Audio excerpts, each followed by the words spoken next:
Hey, this is Sameer for thinkdigit.com, and today we're going to take a look at the Karbonn A18.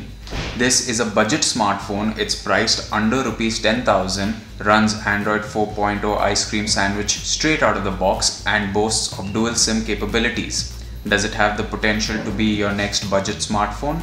Well, let's take a look. To start with, the device has a 4.3-inch display on the front. Karbonn says that this is an IPS display and it is really bright with good viewing angles. In terms of the rest of the build, you have a front-facing camera that can be used for video chatting and the standard capacitive buttons at the bottom which represent the home, menu, back and search. In terms of other buttons on the device, on the left you have the volume rocker and on the top you have the headphones jack, the on-off button and the micro USB port. There are no other buttons on any part of the device and the lack of a dedicated shutter button is missed. On the back you have a 5-megapixel camera with an LED flash. The overall build of the Karbonn A18 is really nice. We handed the device to a few people who didn't know it was a budget smartphone and they too felt it was nice. A downside of the device is that the back is really glossy, meaning that it'll become a fingerprint and dust magnet the minute you remove it out of the box. The screen too is easily susceptible to a lot of scratches, so you might want to put a screen guard on the device from the day of purchase. The only thing that will give you the feeling of being a budget device is the rear panel. It is really plasticky and quite flimsy. Under the rear panel, you have the 1500 mAh battery, the slots for the two SIM cards as well as the micro SD card slot. In terms of the specifications under the hood, the Karbonn A18 has a 1 GHz processor, 512 MB of RAM and 2.55 GB of internal storage, of which just 503 MB is available to the user. Thankfully, it's expandable up to 32 GB via the micro SD card slot. The display is 4.3-inch IPS LCD capacitive touchscreen with a resolution of 480 by 800. For a sub 10,000 rupee phone, the display is one of the finest we've ever seen. Running Android 4.0 ice cream sandwich was really nice and smooth on the device. One disadvantage of the touchscreen is that when we started using it initially, it was a little rough to use, which meant it felt slightly textured, but we got used to it. It is of course a lot better when compared to other smartphones in the same price range such as the Spice MI425, which runs on Android 2.3 Gingerbread. One of the best thing about the operating system is that it is stock Android and there is no real skin overlaid on the OS which we find on other smartphones.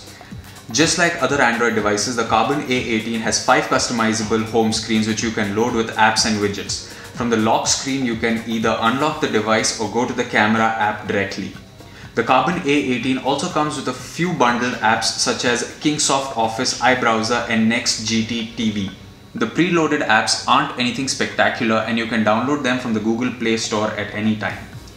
Coming to the performance of the device, it is really very smooth. One of the major problems that we have seen with budget Android devices is that they are really poor when it comes to multitasking and lag at times. The Karbonn A18, however, did quite well with the multitasking aspect, but it did lag a bit. We did see the touchscreen response go slightly crazy with lack of responsiveness, but restarting the device seemed to solve that problem. Its overall user interface and usability in terms of smoothness matched the HTC Desire C and in fact performed quite better than that at times. It was way better than the Spice Stellar MI425 hands down. The performance of the rear camera can be compared to that of the original HTC Desire. However, that camera still performs slightly better, but the Karbonn A18 has a really short shutter lag, which means that it is really snappy when you want to click photographs.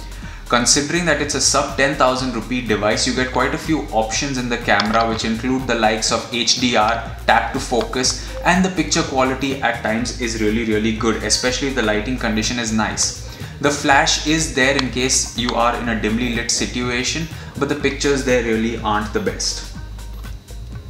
Another really good thing about the device is that it has a 1500 mAh battery which lasted us for more than 2 days of average use. We used the A18 for some social networking, making calls, sending messages, and it lasted us for more than 2 days. Apps thrown into the mix as well.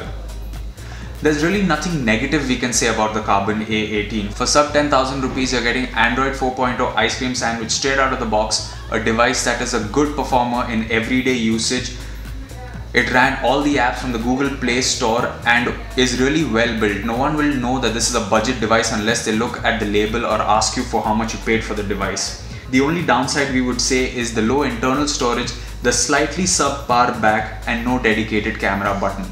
If you are in the market to pick up a dual SIM smartphone and your budget is sub 10,000 rupees, you should definitely pick up the Karbonn A18, which is priced at rupees 9,790.